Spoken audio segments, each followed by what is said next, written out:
नमस्कार, आप देख रहे हैं बिग डिबेट और आपके साथ मैं हूं महेंद्र विश्वकर्मा। मध्य प्रदेश के 17 धार्मिक शहरों में शराबबंदी होगी, ये ऐलान हो चुका है। खुद डॉक्टर मोहन यादव यानी मध्य प्रदेश के मुख्यमंत्री ने नरसिंहपुर की जनसभा में ये ऐलान किया, जिसमें उन्होंने कहा कि मध्य प्रदेश के 17 धार्मिक शहरों में शराबबंदी लागू होगी, ये मैं ऐलान करता हूं। और सीएम ने यह भी कहा कि इस संबंध में कैबिनेट में फैसला लिया जाएगा। जो डेस्टिनेशन कैबिनेट होनी है सरकार की, उसमें यह अहम फैसला लिया जाएगा। मुख्यमंत्री के इस फैसले का पूर्व मुख्यमंत्री उमा भारती ने दिल खोल कर स्वागत किया और उन्हें यानी मुख्यमंत्री को साहसिक निर्णय लेने वाला सीएम बताया। इधर कांग्रेस ने सीएम और सरकार के इस फैसले पर तीखी प्रतिक्रिया दी है। हालांकि उन्होंने भी स्वागत तो किया ही है फैसले का। आज चर्चा होगी इसी पर, लेकिन इससे पहले देखेंगे रिपोर्ट।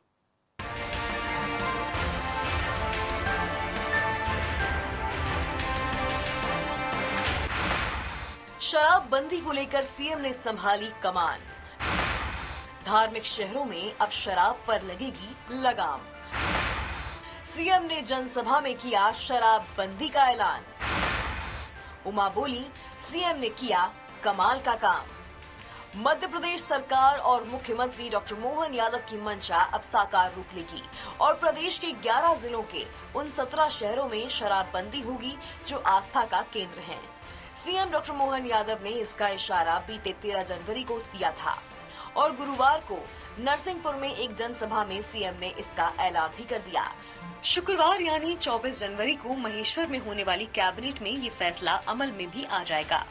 तो कह सकते हैं कि जो सीएम डॉक्टर मोहन यादव ने कहा उसे पूरा किया। अब माना जा रहा है कि इस प्रयोग के जरिए सरकार पूर्ण शराबबंदी की दिशा में आगे बढ़ेगी, जिसकी शुरुआत धार्मिक स्थानों से हो चुकी है। लेकिन कल हम दोबारा एक निर्णय कर रहे हैं।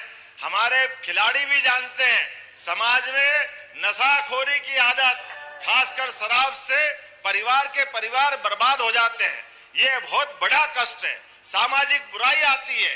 हमारे लिए हमने संकल्प लिया है, हमारी सरकार के माध्यम से 17 अलग अलग धार्मिक नगरियों में हम शराबबंदी करने की घोषणा कर रहे हैं। अगले समय से सारी दूर, कोई देसी नहीं, कोई विदेशी नहीं, सभी प्रकार की धार्मिक शहरों के अंदर शराब की दुकानों में ताले लगाए जाएंगे। अब आपको बताते हैं उन धार्मिक शहरों के नाम जहां सरकार शराबबंदी करने जा रही है। दरअसल ये वो स्थान हैं जो कहीं न कहीं सनातन आस्था के प्रतीक हैं। उज्जैन महाकालेश्वर मंदिर, अमरकंटक, नर्मदा उद्गम स्थल, नर्मदा मंदिर, महेश्वर पर्यटन नगरी, नर्मदा किनारे कई प्राचीन मंदिर, ओमकारेश्वर 12 ज्योतिर्लिंगों में से एक, भगवान ममलेश्वर का मंदिर, ओरछा भगवान राम राजा सरकार की नगरी, मंडला नर्मदा के प्रसिद्ध घाट, भक्तों की भीड़ लगती है, मुल्ताई प्रसिद्ध धार्मिक ताप्ती नदी का उद्गम स्थल, जबलपुर नर्मदा के किनारे बसा शहर, भेड़ा घाट, दतिया प्रसिद्ध पीताम्बरा माई का मंदिर, नलखेड़ा मां बगुलामुखी माता का प्रसिद्ध मंदिर, चित्रकूट धार्मिक नगरी, भगवान राम ने वनवास का समय यहाँ बिताया था, सलकनपुर प्रसिद्ध देवी मंदिर, मैहर मां शारदा का प्रसिद्ध मंदिर, मंदसौर भगवान पशुपतिनाथ का प्रसिद्ध मंदिर, बरमान घाट और मंडलेश्वर दोनों ही मां नर्मदा के प्रसिद्ध घाट हैं,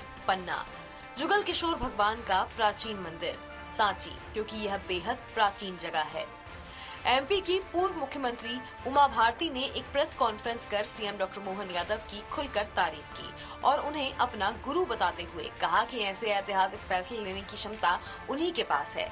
फैसले लेने में केंद्रीय गृह मंत्री अमित शाह का उदाहरण देते हुए उमा भारती ने डॉक्टर मोहन यादव को बहुत बहुत धन्यवाद भी दिया, तो अपनी मंशा जाहिर कर ये भी कहा कि प्रदेश में गुजरात और बिहार की तर्ज पर पूर्ण शराबबंदी होना चाहिए। यहाँ आपको बता दें कि शराबबंदी को लेकर पूर्व मुख्यमंत्री उमा भारती लंबे समय से अभियान चला रही हैं और शिवराज सरकार में अहाते बंद कराने का श्रेय उन्हीं को जाता है।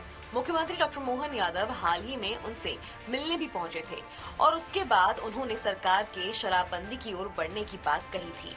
तो आपको सुनवाते हैं क्या कहा पूर्व सीएम उमा भारती ने। बहुत अच्छी खबर आपके मुंह में क्या टनों घी और मनोशक्कर 17 जगह। हाँ, बहुत अच्छा बहुत अच्छा। मैं मोहन जी को बहुत बहुत अभिनंदन करती हूँ, आशीर्वाद देती हूँ, शुभकामनाएं देती हूँ कि वो इस देश के सफलतम मुख्यमंत्रियों में शुमार हों। पूर्ण शराबबंदी में अभी तक एक राज्य जो लगातार चला है वो है गुजरात, लेकिन उसमें भी शराब की एक प्रणाली बनाई गई है, जिसमें कि जो लोग के पास में कोई एक वो सर्टिफिकेट होता है ले लेने का। अब आ गई दोष की बात, तो निर्दोष प्रणाली 100% तो भगवान राम के राज्य में ही रही होगी, लेकिन करने वाले का अटेम्प्ट का जो मन है ना, जो वो 100% होना चाहिए, तो फिर वो चीज़ लागू रहती है। जैसे नीतीश कुमार का है, तो उनकी पार्टी के ही विधायक पीते हुए पकड़े गए, तो उन्होंने कहा पकड़ लेंगे, सजा होगी जो सजा होनी चाहिए, लेकिन वो डरे नहीं। ये निडरता का निर्णय है, साहस का, और मैं मोहन जी पे इसलिए भरोसा कर रही हूँ क्योंकि वो साहसिक निर्णय लेने वाले व्यक्ति हैं।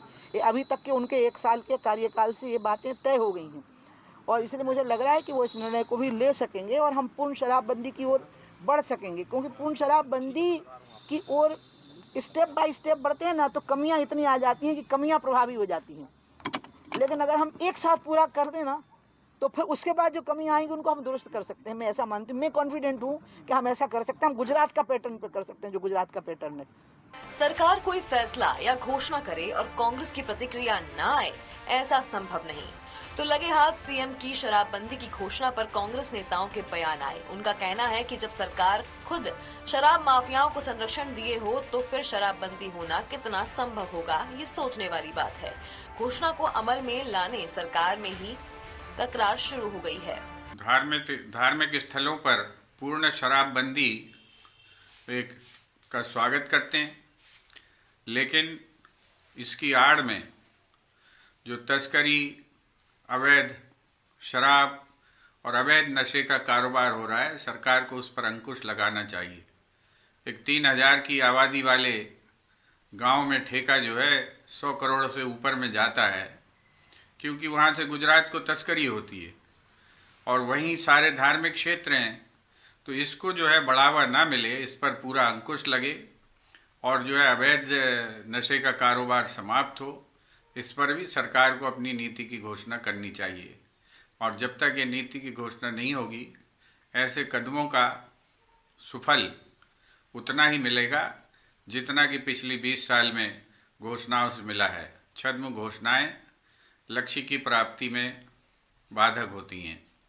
तो सरकार इस दिशा में प्रयास करे और जो अवैध और तस्करी का जो नशे का व्यापार है, उसको किस तरह से नियंत्रित और अंकुश लगाया जाए, उस पर सरकार को अपनी पॉलिसी घोषित करना चाहिए, इस पर विचार करना चाहिए। कुल मिलाकर मुख्यमंत्री और सरकार शराबबंदी को लेकर बेहद एक्टिव है और अब शुक्रवार को होने वाली, अब देखना होगा इस पर अमल कब से और कैसे होता है और जनता को इससे राहत मिलेगी या नहीं। Desk report, DNN।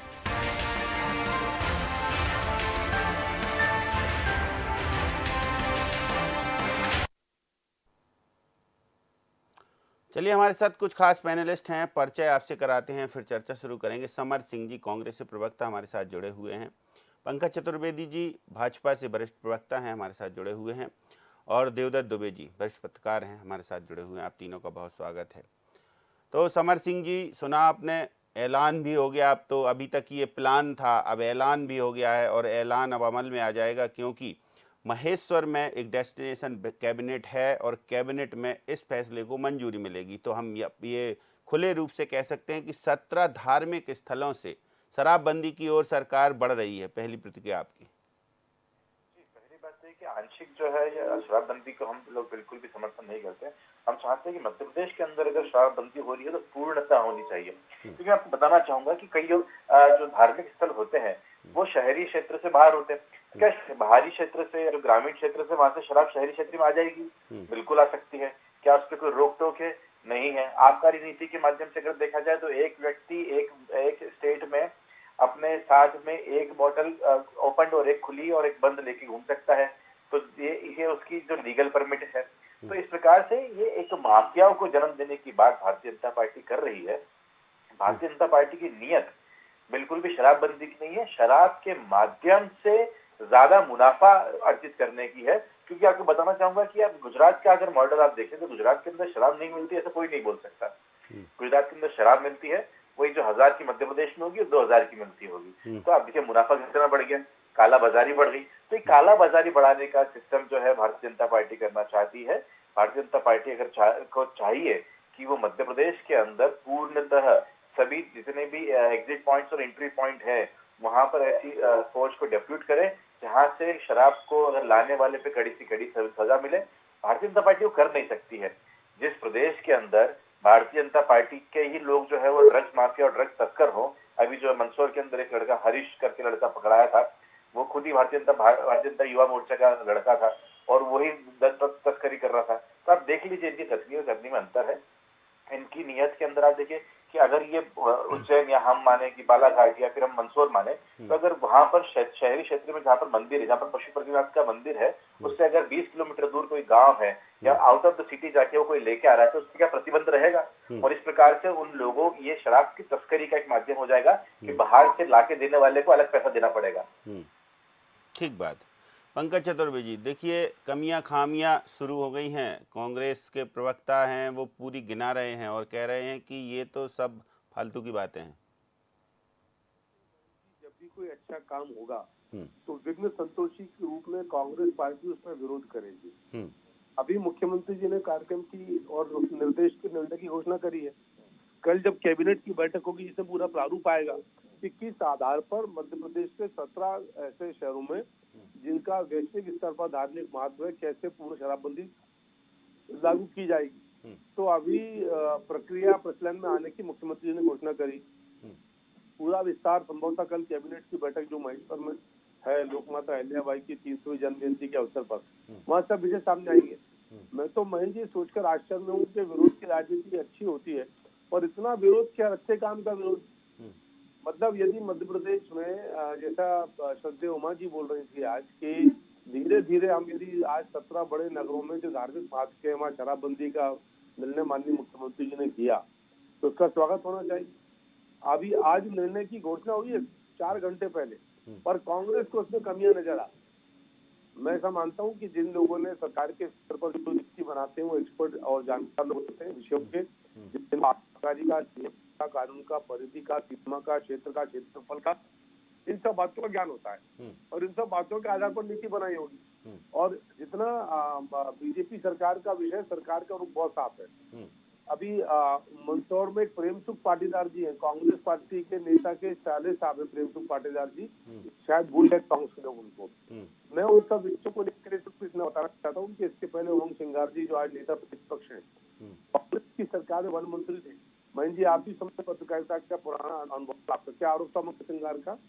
Madhya Pradesh में रेत माफिया, शराब माफिया, खनन माफिया, शिक्षा माफिया, भू माफिया, हर माफिया के हिस्सेदार, जिम्मेदार, भागीदार, सूत्रधार कौन? चचा श्रीमान दिग्विजय सिंह जी बंटाधार। और आज भी उमंग जी अपनी बात पर कायम है, उनकी उमंग में कोई कमी नहीं आई। दिग्विजय सिंह जी भी जहाँ थे वहीं है, मतलब उन्होंने स्वीकार कर लिया कि उमंग सिंगार जो कह रहे हैं ठीक है। तो जिस पार्टी में एक बड़े कद का नेता जो आज नेता प्रतिपक्ष जैसे महत्वपूर्ण पद पर है, वो अपनी पार्टी के कथित सीनियर नेता पर माफियागिरी का आरोप लगाए और फिर कांग्रेस दूसरों के लिए कहती है। मैं तो आग्रह पूर्वक बोलता हूँ कांग्रेस पार्टी से, जैसे पिछले 20 साल में कांग्रेस के किसी नेता कार्यकर्ता पर कोई भ्रष्टाचार का आरोप, कोई माफियागिरी का आरोप, कोई प्रमाणित हुआ हो, कांग्रेस के लोग पत्रकार वार्ता कर दें, झूठे सच्चे आरोप लगा दें, वो विषय अलग, राजनीति में आरोप लगते हैं, पर प्रमाणीकरण किसी चीज का नहीं है। इस शराबबंदी का जो एक मंतव्य होता है ना, वो क्या है पंकज जी? देखिए महेंद्र जी, मुख्यमंत्री जी ने अपने वक्तव्य में बहुत साफ कहा कि नशा नाश की जड़ है और मध्य प्रदेश में बीजेपी की सरकार का ये प्रयास है कि हम धीरे धीरे पूर्ण नशाबंदी की ओर बढ़े, जिसमें स्वयं शराबबंदी आ जाएगी। और हम सब जानते हैं कि शराब के दुष्प्रभाव अधिक हैं, लेकिन जिस प्रकार की सामाजिक जड़ें इसकी गहरी है इस समस्या की, उस आधार पर सरकार को उस पक्ष आधार पर काम करना है, ताकि जो उमा जी ने कहा कि आपने फिर कोई रातों रात पूरा निर्णय लागू कर दिया तो फिर उससे गुण की बजाय दोष भारी हो जाते हो, फिर जो समानांतर प्रक्रिया है वो कष्ट देती है। तो इसलिए ये प्रयास है कि 17 धार्मिक शहरों में इस प्रयोग को करके देखेंगे और मुख्यमंत्री जी ने मंशा स्पष्ट करी है कि ये तो प्रारंभिक चरण है, इन 17 शहरों में प्रयोग के तौर पर करेंगे। जो कुछ और सुधार की संभावनाएं हैं वो सामने नजर आएंगी, प्रक्रिया के संचालन में जो विषय आएंगे वो सामने आएंगे और कैसे इस मैकेनिज्म को और मजबूत करके मध्य प्रदेश को कंप्लीट मतलब टोटल लिकर बैन पर संपूर्ण शराबबंदी पर लेकर जाएंगे। वो तो सरकार की मंशा और मंतव्य स्पष्ट है। कारण महेंद्र जी एक बहुत साफ है कि निश्चित तौर पर राजस्व उससे आता है, लेकिन वैसे राजस्व के अलावा उसकी हानियां बहुत है। मतलब सामाजिक स्तर पर, आपराधिक स्तर पर, पारिवारिक स्तर पर, समाज के वातावरण पर, संस्कार पर, संस्कृति पर, इन सारे विषयों पर बहुत लंबे समय तक चिंतन मंथन था। और मुझे तो जो उमा दीदी ने कहा, उस बात से सहमत हूँ कि मुख्यमंत्री मोहन यादव जी शासित निर्णय लेने वाले नेताओं में है। साल भर में बहुत सारे उन्होंने निर्णय ऐसे लिए हैं, चाहे वो लाउड स्पीकर का विषय हो, मांस मदिरा की बिक्री का विषय हो, और आज पूर्ण शराबबंदी का विषय हो, तो माननीय मुख्यमंत्री मोहन यादव जी ने पूरी भाजपा की सरकार बधाई और साधुवाद की बात है। चलिए देवदत्त दुबे जी, इस पूरे निर्णय को सरकार के और डॉक्टर मोहन यादव की मंशा को कैसे देखा जाए, क्योंकि उन्होंने 13 तारीख को ही यह तय कर लिया था कि इस ओर बढ़ेगी सरकार, और नरसिंहपुर में इसकी घोषणा कर दी, और अब ये अमल में आएगी ये भी कह दिया। मतलब अब तो स्थिति साफ है, पूरी क्लियर है कि सरकार ये फैसला ले ही रही है और ले लिया है, ये कहें, अब इसको अमल में लाना बाकी है। बिल्कुल, किसी भी बुराई के खिलाफ मंशा जाहिर करना ही महत्वपूर्ण होता है, फिर निर्णय लेना बहुत महत्वपूर्ण होता है। क्योंकि शराब के कारण बहुत बर्बादी हो रही है, प्रतिभाओं की बर्बादी, एक्सीडेंट, और क्या परिवार बर्बाद हो रहे हैं। और जब धार्मिक नगरों में जहाँ लोग आस्था के साथ जाते हैं शांति सुकून के लिए, वहाँ भी लोग शराब पी के उधम मचाते हैं और उस आस्था के साथ खिलवाड़ होता है। तो ये निर्णय शुरू है, मुझे लगता है कि मंशा जाहिर कर देना चाहिए कि अभी धार्मिक नगरों में, फिर पूरे प्रदेश में शराबबंदी लागू होगी। क्योंकि जीवन का नाश कर रही है शराब। कितनी युवाएं नष्ट होती है, कितने एक्सीडेंट होते हैं। ये कहीं से भी कोई तो पता है फायदा की, राजस्व के अलावा और कोई फायदा है इससे। वो कितना आए दिन अखबारों में आता, आजकल कितनी मिलावट वाली शराब पीने से लोग कितने रोग, कैंसर जैसे रोग शराब के कारण, कैंसर रोगियों की जिस तरह संख्या बढ़ रही है। तो मुझे नहीं लगता कि ये कहीं से भी निर्णय ऐसा है कि इसमें दुविधा और द्वंद्व होना चाहिए। इसमें बिल्कुल दो टूक निर्णय लेना चाहिए और हतोत्साहित करने का काम सबको करना चाहिए। ये शराब तो कहीं से भी नहीं बिकना चाहिए। चलिए, समर सिंह जी काफी देर से उंगली दिखा रहे हैं, कुछ बोलना चाहते हैं। जी समर जी बताइए। जी तो कुल मिला के बात यह है कि जहाँ की सरकार निकम्मी होती है, जिसको अपने लॉ एंड ऑर्डर पर भरोसा नहीं होता है, वो इस प्रकार के जो है ऑर्डर्स पास करते हैं। मैं आपको दो देशों की बात बताना चाहूंगा, एक मलेशिया, दूसरा दुबई। मैं कुछ दिन पहले मलेशिया होकर आया। पूर्णतः वो इस्लामिक कंट्री है, तो शराब और जो पोक है वहां पर पूरी तरीके से बैन होना चाहिए ऐसे तो, लेकिन वहां पर ऐसा कोई हमने बैन नहीं देखा। ऐसा ही दुबई के अंदर है। और वहां पर लेकिन वहां पर कि अगर आप शराब पीते हुए पकड़े गए पब्लिक एरिया में तो उसके लिए आपको सजा मिलेगी, या फिर आप ड्राइव करते हुए पकड़े गए तो आपको सजा मिलेगी। हमारी सरकार जो है वो इन सब चीजों पे गौर नहीं करती। हमारी सरकार क्या करती है कि अगर कोई बीमारी है, अगर पैर में बीमारी होगी तो पैर ही काट दो। देखिए, कुल मिला के बात ये धार्मिक आस्था का अपना विषय है, लेकिन धार्मिक आस्था के साथ में आदमी की स्वतंत्रता का भी हनन है ये। और इसके साथ में ये होगा कि ये कुरीतियों के साथ में ये इसके साथ में जो बुराइयां आएंगी वो इस प्रकार से आएगी कि नकली शराब बढ़ेगी, जहरीली शराब बढ़ेगी, कच्ची शराब बढ़ेगी। इंदौर के अंदर हमने एक घटना देखी, उज्जैन के अंदर जो शराब कांड हुआ था जिसके अंदर 20-22 लोगों की मृत्यु हो गई, वो भी इसी के ही कारण हुआ था। तो कुल मिला के बात ये, भारतीय जनता पार्टी अपने ही जो है बहुत सारे नहीं तो क्या आप नाकाम है, ये पुलिस प्रशासन के नाकाम है और अपनी नाकामी को छुपाने के लिए। तो आप क्या कहना चाहते हैं? आप ये कहना चाहते हैं कि नहीं होना चाहिए शराबबंदी? नहीं, बिल्कुल होना चाहिए, लेकिन उससे पहले आपको सामाजिक क्यों आदमी शराब पीता है, मान के चलिए। मैं आपको मध्य प्रदेश के मंदिरों की बात बताता हूँ मैं आपको। काल भैरव मंदिर, फरना जी मंदिर, चंडी माता मंदिर बैतूल, फरना जी आपका जावरा, उसके बाद में काल भैरव उज्जैन, यहाँ पर शराब चलती है। फिर आप क्या करेंगे? क्या भगवान को वंचित कर देंगे? आपको इस प्रकार के अगर कोई ये बड़ा सवाल आपने पूछ लिया पंकज जी। और ये सिर्फ 3 मंदिर नहीं है, ये उज्जैन के अंदर, उज्जैन जिले के अंदर कम से कम 5 से 6 मंदिर ऐसे होंगे जिसके अंदर शराब का भोग लगता है माता को दशहरे पर और दिवाली पर। तो ये आप क्या करेंगे? दूसरी बात सुनिएगा मेरी बात को। आपका जो विचार है वो है कि अगर आप शहर के अंदर, मतलब महाकाल मंदिर क्षेत्र के अंदर, अगर पशुपतिनाथ क्षेत्र के अंदर आप शराब बंद कर देंगे तो क्या व्यक्ति दूर से लेके नहीं आएगा? अरे ये तो और राजस्व की आप हानि करवा रहे हो। बेचारा गरीब आदमी पेट्रोल जला के जाएगा और पेट्रोल जला के आएगा, शराब तो मिल ही रही नहीं है। तो गरीब और आदमी जो शराब सोने की पीता मिलेगी, 200 की है, मिलेगी। ये कैसे पता आपको? अमीर भी पीता है, गरीब आदमी अपने हिसाब से पीता है, अमीर आदमी अपने हिसाब से पीता आप है। बोल रहे हैं ना कि गरीब आदमी मोटरसाइकिल चला के जाएगा और अरे शराब तो लाएगा। मान के चलिए करोड़पति भी है और वो भी अगर कार से जाएगा तो गरीब तो हो ही जाएगा ना। 1 लीटर 2 लीटर पेट्रोल लग जाएगा उसका एक्स्ट्रा, तो 200-300 रुपया घटा ही हो गया। तो मतलब दुकान खुली गरीब- रहने देना चाहिए। दुकान खुली नहीं, या तो पूरी तरह बंद करें, ठीक है, या फिर उस पर अंकुश लगाएं, या फिर अंकुश लगाए तो इस प्रकार की व्यवस्था करें कि कहीं पर भी ना मिले। और चलिए। इस प्रकार के लोगों हाँ। को या तो फिर उनको रिहेबिलिटेशन सेंटर में डाला जाए कि जो शराब पी के लालच में अगर वो कहीं स्पिरिट पी ले। मैं आपको बताना चाहता हूँ, मैं इंदौर में पढ़ा करता था और एक कॉलेज के अंदर रिनोवेशन काम चलता था, खुदाई करने वाले कुछ लोग थे, वो जब लेबोरेटरी के अंदर खुदाई कर रहे थे उन्होंने स्पिरिट सूंघा, स्पिरिट की जो खुशबू थी वो शराब की जैसी थी और उन्होंने वो शराब समझ के पी ली, उनकी मृत्यु हो गई। ये मैं आज से 15 साल पहले की बात आपसे कर रहा हूँ। चलिए, तो पंकज जी, व्यवस्था तो आप करनी पड़ेगी, ठीक। रिहेबिलिटेशन सेंटर बनाइए, ठीक। पुलिस इन्फोर्समेंट का इतना कीजिए कि कोई शराब पीकर यहाँ पर कोई उज्जैन में, इंदौर में कहीं पे भी हुड़दंग ना करे। तो नहीं, इसमें एक बात जरूर आपने ठीक कही है पंकज जी कि धार्मिक आस्था का भी विषय है शराब, और कहाँ कहाँ बंद करेंगे? जैसे उज्जैन में आप शराब की बंदी की बात कर रहे हैं, तो वहां पर एक और बात बोलना चाहूंगा मैं, एक और बात, आदिवासी समाज के अंदर ये रीति है कि हर धार्मिक कार्यक्रम के अंदर वो अपने हाथों से शराब बनाते हैं और अपने देवता को परोसते हैं। ये आप पता कीजिए कोर में जाकर। नहीं, ठीक है, पंकज जी को भी जानकारी होगी, उनसे जवाब तो ले लें। जी पंकज जी, अब ये धार्मिक आस्था भी बीच में आ गई है शराब के मामले में। देखिए महेंद्र जी, धार्मिक आस्थाओं के आधार पर, क्योंकि पूजा अर्चना आराधना अलग विषय है और सामाजिक व्याधि, सामाजिक दोष, सामाजिक दुष्प्रभाव अलग विषय है। और कांग्रेस पार्टी अभी ये इसमें सामंजस्य स्थापित नहीं कर पा रही कि हम सामाजिक विषय की बात कर रहे हैं, धार्मिक विषय की बात नहीं कर रहे। और पूजा अर्चना आराधना के लिए जो विषय वो अलग विषय है। नहीं, उनका मानना शायद ये है कि शराब बंदी कर देंगे तो शराब कैसे चढ़ेगी फिर आस्था के केंद्र, यानी जो मानते हैं जिनको भगवान को। मैं महेंद्र जी वही तो आग्रह कर रहा हूँ आपसे जी कि इसकी चिंता है ना प्रक्रिया बनाने वालों को, कि जहाँ जैसे उज्जैन में काल भैरव भगवान का मंदिर है, शराब चढ़ती है तो चढ़ेगी, उसकी प्रक्रिया निर्धारित करेंगे। लेकिन उसका आशय ये नहीं ना कि प्रभु श्री काल भैरव को शराब चढ़ती है तो बाकी उज्जैन में सामाजिक स्तर पर शराबबंदी ना की जाए। और ये तो अभी 17 शहरों में, जो मैंने आपसे उल्लेख कहा कि हम 17 शहरों में शुरुआत कर रहे हैं, 17 शहरों में करके देखेंगे कि इसके जब हम व्यावहारिक रूप से इसको प्रचलन में लाते हैं तो किस प्रकार की दिक्कत आती है और उनके क्या समाधान सोचे हैं। जो समाधान सोचे वो पर्याप्त है, क्या पर्याप्त है, कुछ और बिंदु जोड़ने पड़ेंगे, कुछ बिंदु कम करने पड़ेंगे जब नियम बनाएंगे। तो ये प्रक्रिया महेंद्र जी, मेरा ऐसा सुझाव कांग्रेस को है, माने या ना माने उनका विवेक है कि प्रक्रिया प्रारंभ होना चाहिए।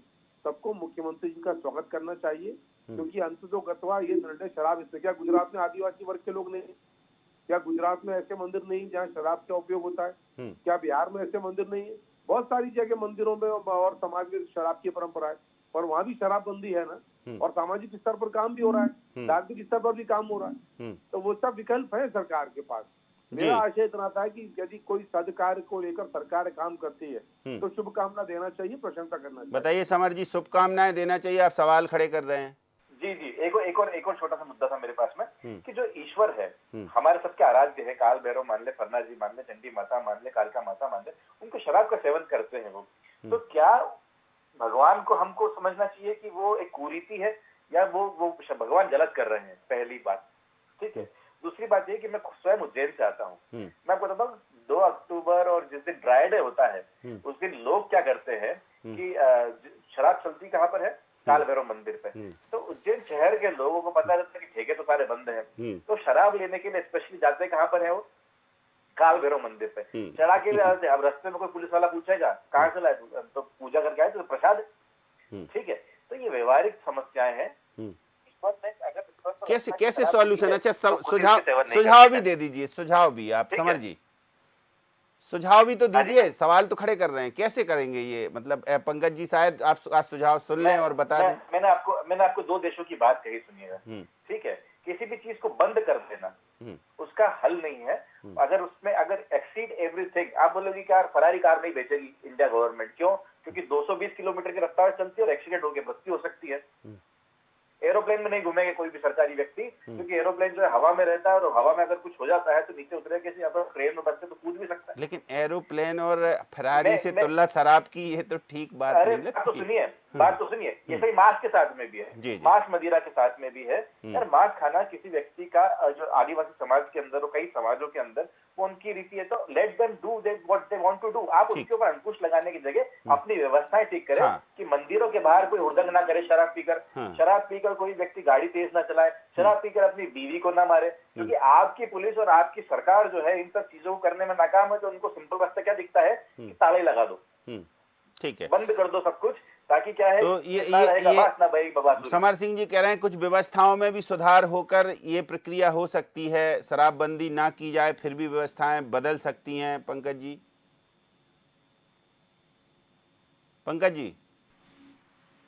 देखिए महेंद्र जी, ये सारे विषयों पर जिन्होंने नीति तैयार करी सरकार के स्तर पर, विभाग के स्तर पर, उन सब के विकल्प उनके सबके पास है जी। और कल जब समग्रता के साथ कैबिनेट में इसकी चर्चा होगी, वहाँ पारित होगा, तो सारे विषय, सारे बिंदु सामने आ जाएंगे। मैंने इसलिए देखा कि वहाँ प्रभु श्री काल भैरव को शराब चढ़ाई जाती है, भक्तों को लिए शराब की आवश्यकता, अनिवार्यता नहीं है, भगवान के लिए आवश्यकता है। और भगवान यानी देवता, वो शराब पीकर भी मनुष्यों के समान वैसा व्यवहार नहीं करते जैसा मनुष्य करता है, कि फिर वो दानव का रूप धारण कर लेता है। देवताओं का स्तर कई गुना कह सकते हैं। जी बताइए, क्या इसके जो सकारात्मक परिणाम देखेंगे कि फिर सवाल पर सवाल खड़े होते देखेंगे? देखिए, जिस तरह की अभी डिबेट चल रही है, भगवान से और उससे करने का, उनको धतूरा कौवा सब चढ़ते हैं, और भगवान शिव जो है पी के अमृत बांटने का काम करते हैं। क्या शराब का दर्द वही समझेगा जिस उस परिवार का कितना कष्ट है, कितना बर्बादी के कगार पे है। आज चले जाए और नशा मुक्ति केंद्रों में कैसे लोग रोते बिलखते अपने उनको छोड़ते हैं, पैसे खर्च करते हैं, कितनी बीमारियां, 1000 बीमारियां इससे हैं, तन मन धन और समय सबका नाश इस शराब से है। इसको कहीं से ही प्रोत्साहन करने का नहीं है। यदि भगवान को भोग लगे तो इस सरकार के इस फैसले से कुछ सकारात्मक परिणाम की उम्मीद है? मैं कह रहा हूँ, एक कदम भी यदि कोई चल रहा है तो वो धीरे धीरे बढ़ेगी ना उस दिशा में। आज 17 महानगरों में, कल पूरे प्रदेश में होना चाहिए। इसमें क्या दिक्कत है भाई? ये शराब जीवन का नाश करने वाली है, वो ऐसे नहीं समझ पाएंगे अपन स्टूडियो में बैठ के। आप जाओ उन परिवारों, बस्तियों में जहाँ शाम को पी के आता है, अपनी पत्नियों को वो करता है। मान लिया कि शराब जैसा नहीं बचा आपकी क्लब में या घरों में स्टैंडर्ड के लोग, लेकिन उसका दुरुपयोग जो हुआ है वो बहुत ज्यादा है। जिस तरह से चीख पुकार, बच्चे पढ़ नहीं आते, पत्नियों को मारते हैं, पीकर आते, कितने तनाव, कितने कष्ट हैं शराब के कारण। लोग जमीन बेच देते हैं, गहने बेच देते हैं पत्नी के, और लड़ते हैं उसके अलावा। तो समर सिंह जी, इस पूरी प्रक्रिया में यदि सरकार की मंशा ठीक है तो कुछ थोड़ा बहुत भी 100 में से कितने % सकारात्मक मानते हैं आपकी कुछ सुधार हो सकता है? फिर बाकी तो आपने सलाह दे ही दी। देखिए, अगर इस प्रकार की शराबबंदी होती है, शराब वाकई में कुरीति है, इस देश की नहीं पूरे विश्व की कुरीति है, और इस प्रकार की कुरीति आपको हर जगह देखने को मिलेगी। लेकिन ये हमको एक तो सामाजिक स्तर के ऊपर इन सब चीजों की तैयारी करना चाहिए कि परमिसेबल लिमिट क्या है। मैं जो परिवार से आता हूँ, मेरे परिवार में हर घर में एक फौजी है, मेरे हर गाँव के हर घर में एक फौजी है। वहाँ पर एक परमिसेबल लिमिट होती है फॉर लीकर कंजम्पशन। इस प्रकार की चीजों को हमको प्रमोट करना चाहिए। हमने जैसे इससे पहले सेक्स एजुकेशन की बात करी, हमने जैसे बात करी कि पोषण की हमने बात करी इस देश के अंदर, वैसे हमको किसी भी प्रकार की जो चीज है, जो सेवन होता है, भले वो शक्कर भी क्यों ना हो, क्योंकि अधिक शक्कर जो है वो शराब से हानिकारक है, अधिक नमक जो है तो हानिकारक, तो बहुत सारे तत्व है। तो हमको इसके लिए एक एजुकेशन का सेटअप करना चाहिए, और गवर्नमेंट फंडेड जो है नशा मुक्ति केंद्रों को हमको डेवलप करना चाहिए, क्योंकि जब तक ये नहीं होंगे तब तक हमारे बच्चे, आने वाली पीढ़ी ये नहीं समझ पाएगी कि क्या सही है क्या गलत है। अब शराब का ही पाठ बचा है शामिल करने के लिए एजुकेशन में, पंकज जी? नहीं, बहुत जरूरी है। पंकज जी, ये बहुत, पंकज जी तो शायद कट गए। नहीं, मैं भी मेरे परिवार में प्रयास करता हूँ कि अगर कोई बच्चा चॉकलेट खरीदने जा रहा है तो उसके पीछे रैपर को देखकर समझे कि उसमें शक्कर कितनी है और कितनी शक्कर की जरूरत है एक बच्चे को। चलिए समर जी, वास्तव में आपने आज बहुत सार्थक बात कही, और इस सार्थक बात को पंकज जी ने भी सुना, सबने सुना, क्योंकि बहुत सेंसिटिव मुद्दे होते हैं ऐसे सरकार कोई निर्णय लेती तो। हालांकि समय की समाप्ति है, इस चर्चा को हम और आगे भी बढ़ा सकते थे। फिलहाल शुक्रिया, बहुत शुक्रिया आपका हमारे साथ चर्चा में जुड़ने के लिए, और बहुत शुक्रिया देवदत्त जी आपका, पंकज जी आपका भी धन्यवाद।